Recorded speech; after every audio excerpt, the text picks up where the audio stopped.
fantastic quality riders coming along. Jason English is leading the series still, and he came along to Dubbo on Friday, and because he's a PE teacher, he actually talked to one of the schools in Dubbo and went along and gave a talk to some budding mountain bike riders at the school. And I thought that was fantastic, helped promote the sport, but also a bit of a thrill for those kids. This guy's a 5 times world champion. You don't get people like that popping into your school every day. So they sat there, and the teacher that I spoke to about it said that he thought it was fantastic just to hear someone who's been there and done that actually give some advice to the kids. And it's not someone who's been there and done that 20 years ago. He's the current world champion in the 24-hour disciplines.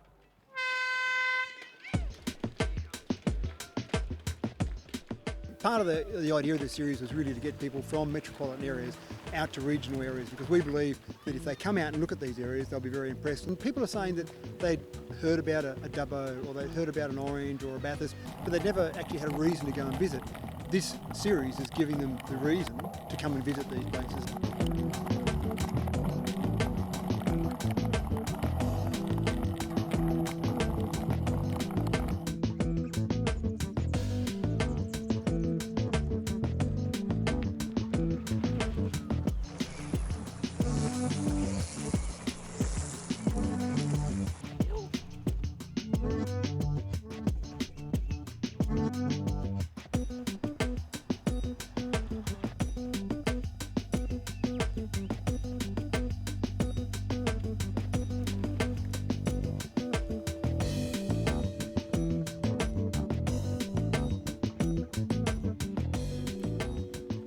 Started off pretty bunched up, so most of the lead guys stuck together for at least the first 3/4 of the first lap. When I think we saw the first lead three split away a bit later on, so that would have been Jason, Shaun and Andrew Lloyd. And they kind of hung together for the best part of another couple of hours.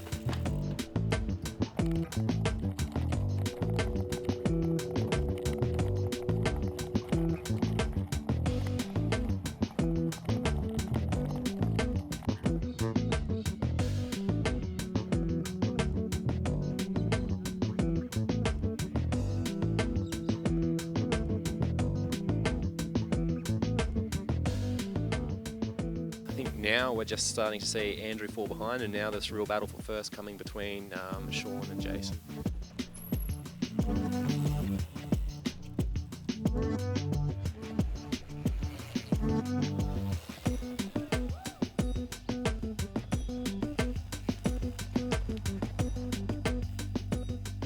It's a slightly longer race, but I still think Shaun's a very strong rider, and it'll be right down to the hairy end come the 5 hour mark. I think Shaun's still got it in him. Friday morning, woke up, we thought we were going to Europe with the wife's work on Saturday afternoon, but she got an email and the trip got cancelled.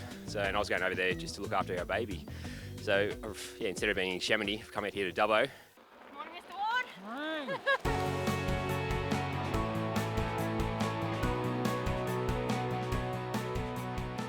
I think Brooke she's out there having a lot of fun more often than not. Brooke is another person that's come from those shorter distance.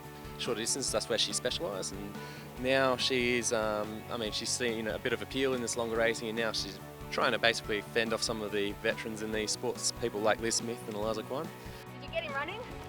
Oh, come on. To the ball? She's very technically capable, so for her it's a matter of keeping her legs turning in the longer races.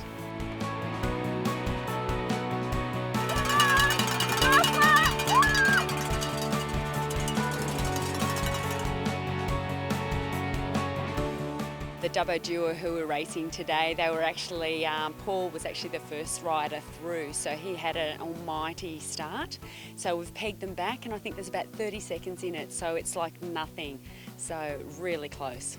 And I think it's interesting over a longer track, seeing how we're going as well. And obviously this is their home track, so we have a bit of an advantage. So we're the underdog, so no pressure from us. So yeah, so it's good.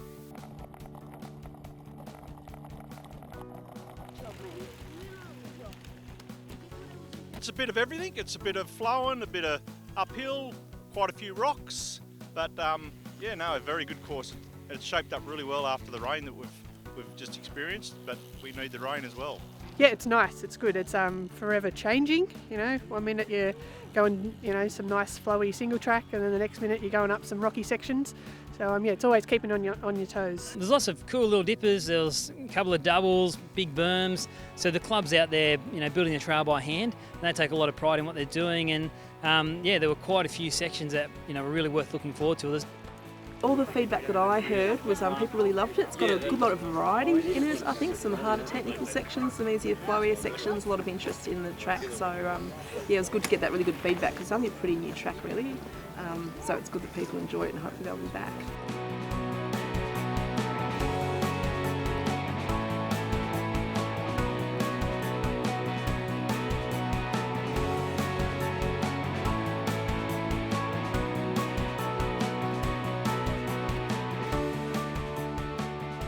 Jason English is in the lead now, looks like by about a minute or two.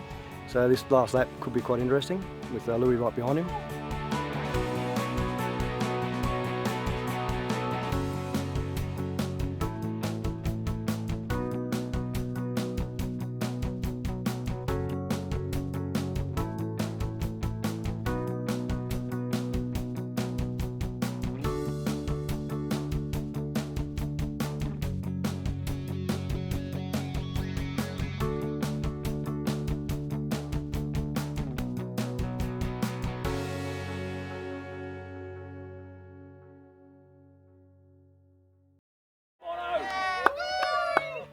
I really enjoyed that trail. I reckon that's one of the best ones for the year.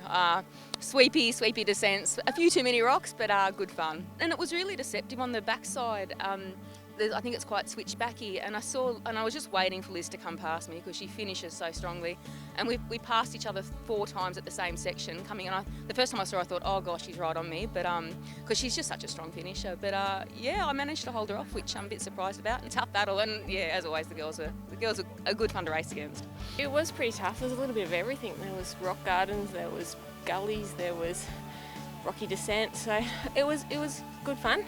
The track being a little bit longer lap, the time did go a little bit quicker, but no, it definitely was tough.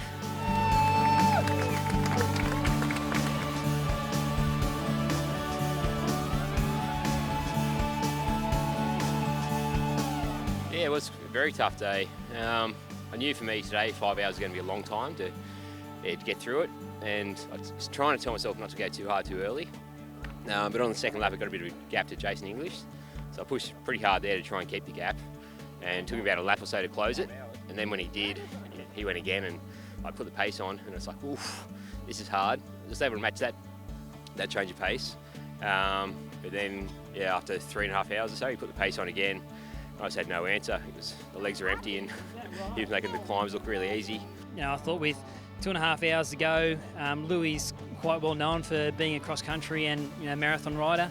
I didn't want to give him the benefit of having a 1 or 2 lap showdown at the end, so I thought I'd wind it up around that sort of time and see what happens. And it was either going to be me or him that was going to pop, but either way we're going too fast to maintain for the rest of the 5 hours.